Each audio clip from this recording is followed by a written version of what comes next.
আপনি একটা মানুষ, একজন ছেলের বাবা বা একজন মায়ের সন্তান, আপনি এখানে দাঁড়াইছেন, ও আপনাকে মারা ফেলছে, তো এখন কি আপনার ফ্যামিলি চুপ থাকবে? থাকবে না। হাদি সব বাদ, হাদি একটা মানুষ, বাংলাদেশের মানুষ, সেই হিসাবে তো ওর আমরা বিচার চাইতেই পারি, তাই না? আর হাদি যে কথাগুলো বলছে সঠিক বলছে। ও যেভাবে রাষ্ট্র দেখছে, আমি ইডেন কলেজ থেকে পলিটিক্যাল সায়েন্সে পড়াশোনা করছি, হাদিও পলিটিক্যাল সায়েন্সে পড়াশোনা করছে। তো আমরা যারা পলিটিক্যাল সায়েন্স পড়ছি আমরা জানি একটা রাষ্ট্র কিভাবে গঠন করতে হয়, মানে আমরা তো পড়ে এসেছি। তো হাদি তো পড়ছে যে একটা রাষ্ট্রকে এ টু জেড কিভাবে গঠন করা যায়, বা সেই ধরেন প্লেটো থেকে শুরু করে মানে বর্তমান বিশ্বে যে রাষ্ট্রগুলো চলছে এগুলো আমরা পড়ছি। তো সেই হিসেবে সত্য কথাগুলো বলছে। এখন সমস্যা হচ্ছে কি, সত্য কথা বাংলাদেশে হজম হয় না। ওর কথা হজম হয় নাই, ওকে মেরে ফেলছে। তো মেরে ফেলছে, ভালো করছে। তো এখন তো যে মারছে তার এখন কি করা উচিত? তাকেও মেরে ফেলা উচিত। আমরা, আপনি, আমি, আমরা তো কোনো অ্যাকশন নিতেছি না। নিছি কোনো অ্যাকশন? আজকে কয়দিন হয়েছে মরছে? কোনো অ্যাকশন তো নেই। আজকে যদি খালেদা জিয়ার ছেলেরে মারতো বসে থাকতাম? শেখ হাসিনার ছেলেরে মারতো বসে থাকতাম না। অর্থাৎ হাদি হলো নর্মাল ছেলে, এর জন্য ওর কোনো অ্যাকশন নেই। বাংলাদেশ হলো একটা বাজে দেশ, বাংলাদেশ হলো একটা বাজে রাষ্ট্র। আমরা মানুষরা বাজে, কারণ আমরা আমাদের ভালোবাসি না। আমরা ভালোবাসি ভারত, আমরা বিদেশ চলে যেতে চাই নিজের লাইফ সেভ করার জন্য, কিন্তু আমরা আমাদের কথা চিন্তা করি না। আমার ছেলে ইন্টার পাস করবে, আমি বিদেশ পাঠাই দিব, শেষ। কিন্তু আমি তো ভাবতেছি না যে আমার ছেলেকে এখানে রেখা এই দেশ গড়বান, এটা ভাবি না। আমরা পরাধীন, পুরাই পরাধীন।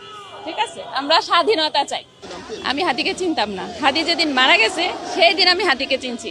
রাত 2টা বাজে আমার ঘুমিয়ে গেছে, আমি সারা নিউজ ফিড হাদি হাদি হাদি। তখন আমি ঢুকলাম হাদিকে, তো আমি হাদির বয়ানগুলা শুনলাম। তো ও তো ভালো কথা বলছে, ও তো খারাপ কথা বলে নাই। এর জন্য চাই যে হাদির হত্যার বিচার হোক। যারা এই জুলাইয়ের সাথে রিলেটেড ছিল বেশিরভাগ মানুষই এইদার পাওয়ার, ক্ষমতা, নির্বাচন অনেক কিছুর সাথে জড়ায় গেছে। কিন্তু আপনি যদি হাদি ভাইয়ের কাজগুলো দেখেন, উনি কিন্তু একটা ফোকাসে কাজ করছে। ওনার ফোকাসটা ছিল যে শুধুমাত্র কালচারাল ফ্যাসিজম যেটা, এবং জুলাইয়ের যে স্পিরিটটা উনি এটাকে ধরে রাখছিলেন, এবং যার কারণে উনি অনেকটা একলা হয়ে গেছিলেন। তো আমার কাছে এই জন্য মনে হয় যে উনাকে টার্গেট করা হয়েছে, কারণ উনি নিজেই বলে গেছে যে পলিটিক্যাল ফ্যাসিজম এর চেয়ে কালচারাল ফ্যাসিজম কোনো অংশেই কম দায়ী না। আমি তো ডিজিএফআই, পুলিশ কারো কথায় বিশ্বাস করি না। আমরা জুলাইয়ের মধ্যে দেখছি ওরা কন্টিনিউয়াসলি আমাদেরকে ম্যানিপুলেট করছে, কন্টিনিউয়াসলি জনগণকে মিথ্যা কথা বলে গেছে।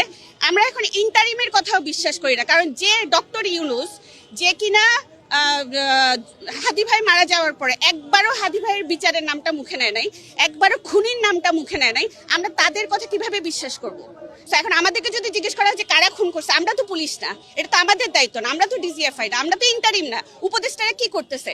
তারা এখানে ঠিক জুলাইয়ের সময় যেভাবে বলা হয়েছিল যে তোমরা ধৈর্য ধর, আমরা বিচার করতেছি, এবং এভাবে আস্তে আস্তে জনগণের যে স্পিরিট এটাকে থামাই দেওয়ার জন্য একটা টাইম নেওয়া হয়েছে, সেম জিনিসটা আমরা কালকে দেখছি ওরা করছে, এবং সেম জিনিসটাই করে যাচ্ছে। আমরা জানি না কারা খুন করছে, আপনারা আমাদেরকে বলেন যে কারা খুন করছে। এবং হাদি ভাইয়ের কথাতেই আমি বলবো যে ডক্টর ইউনূস সাহেব, আপনি কাকে ভয় পাচ্ছেন? আমরা জানি যে আপনি ডক্টর ইউনূস, আমরা খুব ভালো করেই জানি যে উনি কোনো দেশের স্বার্থের সাথে কম্প্রোমাইজ করবেন না, কিন্তু উনি চুপ করে আছেন। আমাদের কথা হচ্ছে কেন চুপ করে আছেন, কাকে ভয় পাচ্ছেন আপনি? আপনার তো এখন যে বয়স হয়েছে, হাদি ভাই তো আপনাকে বলে গেছে যে আপনার তো আর মৃত্যুর ভয় নাই। আপনি আপনার পরিবারকে কেয়ার করেন না, যদি পরিবারের ভয় পান না, যদি ভয় পাইতেন তাহলে আপনি জুলাই এসে আমাদের হাল ধরতেন না। নিশ্চয়ই এখন আপনাকে দেশের স্বার্থ দিয়ে এমন ভাবে ব্ল্যাকমেল করা হচ্ছে বা হোয়াটএভার যেটাই করা হচ্ছে, আপনি চুপ করে আছেন। আপনি মনে করতেছেন এখন চুপ করে থাকলে দেশের ভালো, কিন্তু আমরা জনগণ মনে করতেছি যে এখন চুপ করে থাকাটাই হচ্ছে বিশ্বাসঘাতকতা। আপনাকে আমাদেরকে কথা বলতে হবে, আমাদেরকে বলতে হবে কে আপনার উপর প্রেশার দিচ্ছে।